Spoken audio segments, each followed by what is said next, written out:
hours. Thousands celebrated in the streets of the Turkish city of Van yesterday. This was after the city's election board restored a Kurdish mayor-elect, Abdullah Zedan. He won the local elections on Sunday with 55% of the vote, but then Turkish authorities tried to bar him from taking office. However, this attempt was thwarted yesterday by Turkey's High Election Board after Zedan filed an appeal. Reports say former US President Donald Trump recently had a chat with Saudi Arabia's Crown Prince Mohammed bin Salman. It's unclear what the two leaders spoke about. The reported meeting comes as US National Security Advisor Jake Sullivan postponed plans to travel to Saudi Arabia. Sullivan was due to hold talks with the Saudi Crown Prince this week. Venezuelan President Nicolas Maduro has accused the U.S. of building secret military bases in the disputed Essequibo region. He claims that the American bases are being built to prepare for an escalation against Venezuela. The Essequibo region is the subject of a long dispute between Venezuela and its neighbor Guyana. In Argentina, labor union members and people who have recently been laid off took over the country's labor ministry building. Dozens of protesters swarmed the building, which was guarded by federal police. They were protesting against President Javier Milei's plan to fire thousands of government workers. Milei plans to fire 70,000 government employees in the coming months. Russian drones hit residential areas of the Ukrainian city of Kharkiv this morning. At least 4 people have been killed in the drone attack. Videos show damaged buildings and vehicles and emergency personnel working on the scene. Reports say the French police have searched the offices of former French Prime Minister Edouard Philippe. Philippe is reportedly being probed for possible corruption and financial wrongdoings. The former French PM is currently the mayor of Le Havre city. Philippe is seen as a potential candidate to succeed Emmanuel Macron in France's 2027 presidential election. Norway's parliament was reopened after a brief lockdown yesterday. Security around the building was ramped up after it received a bomb threat.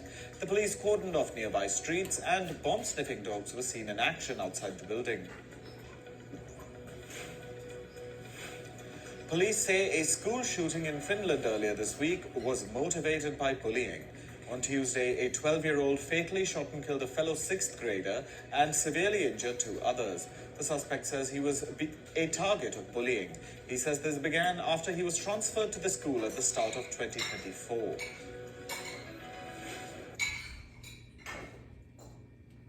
Introducing Vimeo Central, your secure, centralized, AI-powered video hub designed to help teams collaborate. With AI-generated highlight reels and text blurbs that summarize information in a snap. Smart search that can find the info you're looking for no matter where it lives. Analytics on everything, like who's watching and for how long, so you can track engagement. Direct tags and video comments to keep everyone up to date.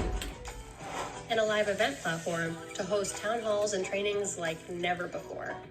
Bring information and teams together with your complete suite of enterprise video tools. Vimeo Central. Now it's time to call you back to our home. Time to fill your hearts. Book your Fiji holiday now at FijiAirways.com.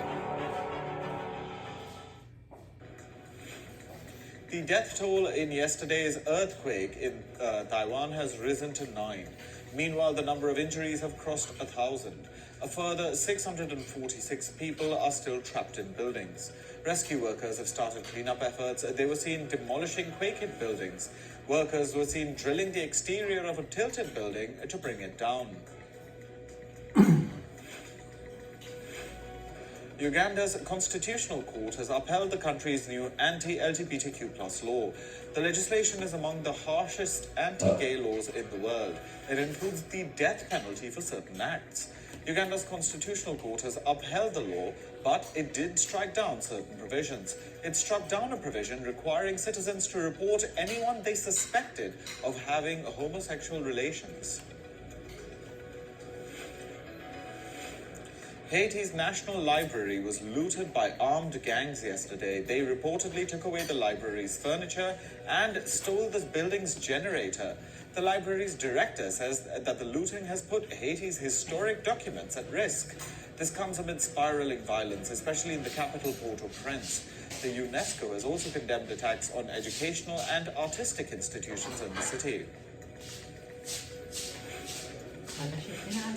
In climate news, a powerful thunderstorm has swept across several states in the U.S. High winds, rainfall, tornadoes, and other dangerous weather patterns were seen across different cities. Severe storms led to power outages for thousands in Ohio, Wisconsin, Michigan, and Kentucky. Meanwhile, tornadoes severely damaged infrastructure in the southern states. Communities in southern and central Mexico are battling dozens of wildfires. As per reports, 4 fires are raging in the central state of Naucalpan. Meanwhile, in the southern state of Oaxaca, several wildfires are raging in remote mountain ranges and forests. According to Mexico's National Forestry Commission, there were 71 active fires in the country at the start of April. Heavy rain and hailstorms have killed 7 in the Chinese province of Jiangxi. As per the report, the storms damaged dozens of homes in the region.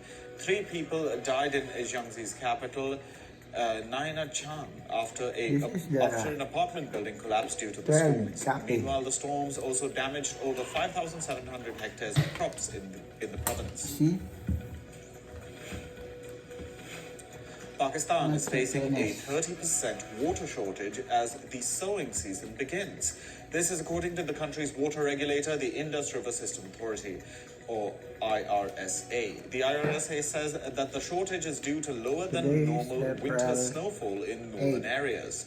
An assistant researcher at the regulator said that the regions receive lower snowfall due to climate change. Continue. The South African country of Zimbabwe has declared a national disaster